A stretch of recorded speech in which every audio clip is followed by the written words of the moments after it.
एक पुराने जमाने का जिक्र है। किसी घने जंगल के किनारे एक छोटे से गांव में एक नौजवान लकड़हारा रहता था। उसका नाम आबिद था। आबिद बहुत मेहनती था, लेकिन इतना गरीब कि दिन रात मेहनत के बावजूद बेमुश्किल 2 वक्त की रोटी ही जुटा पाता। वो अपने बढ़ापे में वालिदैन की तन्हा औलाद था, जिनकी खिदमत करना उसका मकसदी हयात था। एक दिन उसके बूढ़े बाप को अचानक बुखार हो गया। तबीब ने कहा कि सिर्फ जंगल के अंदर एक खास पहाड़ी पर अगने वाली सफेद कश्ती नामी जड़ी बूटी ही उसकी जान बचा सकती है। ये जड़ी बूटी नहायत नायाब और एक खतरनाक घने जंगल में पाई जाती थी, जहां जाने का रास्ता भी कोई न जानता था। आबिद ने हिम्मत की और अपने बीमार बाप के लिए जड़ी बूटी लाने का अज़्म कर लिया। गांव के बुजुर्गों ने मना किया, पर आबिद उससे मास ना हुआ। वो अपना थोड़ा सा सामान बांधकर जंगल की तरफ निकल पड़ा। कई दिन और रातें पैदल चलने के बाद वो एक ऐसे घने जंगल में पहुंचा जहां सूरज की रोशनी भी जमीन तक नहीं पहुंच पाती थी। थक हार कर जब वो एक दरख्त के नीचे बैठा ही था कि एक जख्मी हरन ने उसकी तोजा अपनी तरफ खींची। हरन का पांव शिकार के जाल में फंसा हुआ था और वह बेबसी से तड़प रहा था।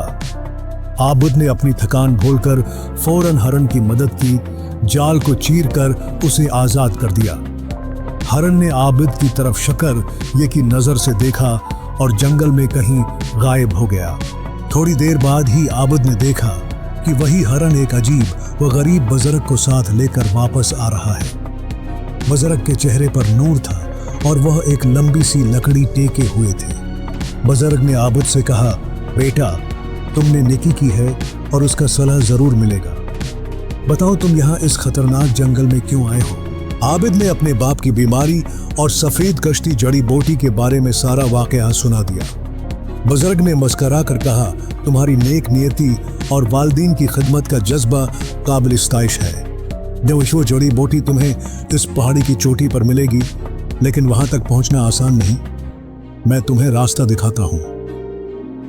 ये कहकर इस बुजुर्ग ने अपने हाथ की लकड़ी जमीन पर मारी और हैरत अंगेज तौर पर जमीन फटी और इसमें से एक चमकती हुई तख्ती बरामद हुई। बुजुर्ग ने वो तख्ती आबिद को देकर कहा, इस तख्ती पर 3 बार दस्तक दो और जो कुछ तुम चाहोगे तुम्हें मिल जाएगा।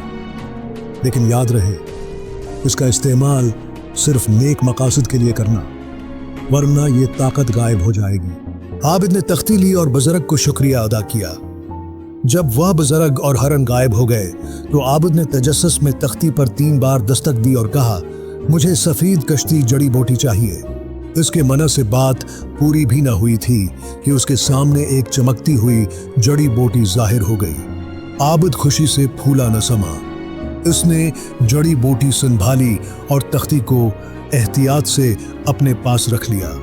वो खुशी खुशी गांव की तरफ लौटने लगा। रास्ते में वो एक ऐसे कस्बे से गुजरा जहां का राजा अपनी बेटी की शादी के लिए एक अनोखा ऐलान कर रहा था। ऐलान ये था कि जो कोई भी रातों रात शाही बाग में एक ऐसा हौज तामीर कर दे जिसका पानी हमेशा शफाफ रहे और उसमें कभी कीड़ा न लगे, उसे शहजादी से शादी का मौका दिया जाएगा। बहुत से लोग आए और नाकाम होकर लौट गए। आबिद के दिल में ख्याल आया कि क्यों न वह तख्ती की मदद से ये हौज बनाकर अपनी गुर्बत दूर करे। उसने राजा के सामने हौज बनाने की हामी भर ली। रात होते ही उसने तख्ती पर दस्तक दी और अपनी ख्वाहिश जाहिर की। सुबह होते होते एक ऐसा हौज तैयार था जो देखने वालों की आंखें खेरा कर देता था। राजा हौज देखकर बहुत खुश हुआ, लेकिन उसके वजीर को आबिद के गरीब होने पर एतराज था। वजीर ने राजा से कहा, महाराज, ये शख्स एक गरीब लकड़हारा है। ये कैसे मुमकिन है कि उसने ये हौज खुद बनाया हो? गालिबन उसके पास कोई जादुई ताकत है। राजा ने वजीर की बात मानते हुए आबिद से कहा, तुम्हारी सलाहियत से मुतासिर होकर मैं तुम्हें एक और मौका देता हूँ। अगर तुम रातों रात शाही महल के सामने एक ऐसा बाग लगा दो जिसमें हर मौसम के फूल खुले हों और हरे भरे दरख्त हों, तो मैं तुम्हारी हर शर्त मानने को तैयार हूँ। आबिद ने उस शर्त को भी मान लिया। रात में उसने तख्ती से मदद ली और एक ऐसा हसीन व जमील बाग तख्लीक कर दिया कि जिसे देखकर पूरे शहर के लोग हैरत में पड़ गए। अब राजा भी हैरान था। वजीर ने फिर वसूसा डाला, महाराज, ये जरूर कोई जादू है। मुझे यकीन है कि ये शख्स कोई जादूगर है। मैं मशूरा देता हूँ कि आप उसे एक आखिरी काम कहें। उसे कहीं कि वो आसमान से तारे उतार कर लाए। अगर वो ये कर दिखाए तो फिर उसकी बेटी से शादी में कोई एतराज नहीं। राजा ने आबिद से ये शर्त रखी। आबिद घबरा गया। उसे लगा कि ये काम तो नामुमकिन है। उसने तख्ती पर दस्तक दी और उससे आसमान के तारे मांगे। तख्ती ने जवाब दिया, ये काम मेरे बस का नहीं। तारे तो आसमान की ज़ीनत हैं, उन्हें कोई कैसे उतार सकता है। आबिद बहुत मायूस हुआ। वो समझ गया कि तख्ती की ताकत भी वशियान नहीं। उसने सोचा कि उसने तख्ती का गलत इस्तेमाल किया है। उसने फैसला किया कि वो तख्ती को वापस उसके मालिक के पास पहुंचा देगा। वह उसी जंगल में वापस पहुंचा जहां उसे तख्ती मिली थी। उसने बुजुर्ग को ढूंढना शुरू किया। कई दिनों की तलाश के बाद वो बुजुर्ग उसे एक गार के पास मिला। आबिद ने तख्ती वापस करते हुए अपनी सारी कहानी सुना दी और माफ़ी मांगी। बुजुर्ग मुस्कुराया और बोला, बेटा, तुमने बिल्कुल सही फैसला किया। ताकत का इस्तेमाल हमेशा एहतियात से करना चाहिए। तुम्हारी नेक नीति ने तुम्हें बड़े इंजाम से बचा लिया। तुमने जो कुछ हौज और बाग बनाया है वह तुम्हारी मेहनत का समर है, क्योंकि तख्ती ने सिर्फ तुम्हारी ख्वाहिश को हकीकत का रूप दिया था। तुम्हारा असल इनाम तुम्हारी ईमानदारी है। आबिद ने बुजुर्ग का शुक्रिया अदा किया और वापस अपने गांव की तरफ चल पड़ा। जब वह गांव पहुंचा तो देखा कि उसका बाप बिल्कुल ठीक हो चुका है। पता चला कि सफ़ेद किश्ती जड़ी बूटी की तासीर ने उसे सेहतमंद बना दिया था। आबिद बहुत खुश हुआ। इसी दौरान राजा का कासिद आबिद के गांव आया। कासिद ने बताया कि राजा ने वजीर के मकर का पता चला लिया है और वजीर को कैद कर दिया गया है। राजा आबिद की ईमानदारी और हिनर से बहुत मुतासिर हुआ है और वो चाहता है कि आबिद शहजादी से शादी करे और शाही बागबान की हैसियत से महल में रहे।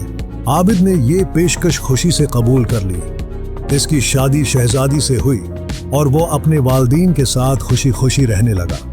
इसने कभी भी तख्ती की ताकत को दोबारा हासिल करने की कोशिश नहीं की, बल्कि अपनी मेहनत और ईमानदारी से ही अपनी जिंदगी को संवारा। और वह बुजुर्ग दरअसल वो एक वली अल्लाह थे जो नेक दिल लोगों की आजमाइश के लिए आते थे। आबिद ने उस आजमाइश में कामयाबी हासिल की और उसकी जिंदगी बदल गई।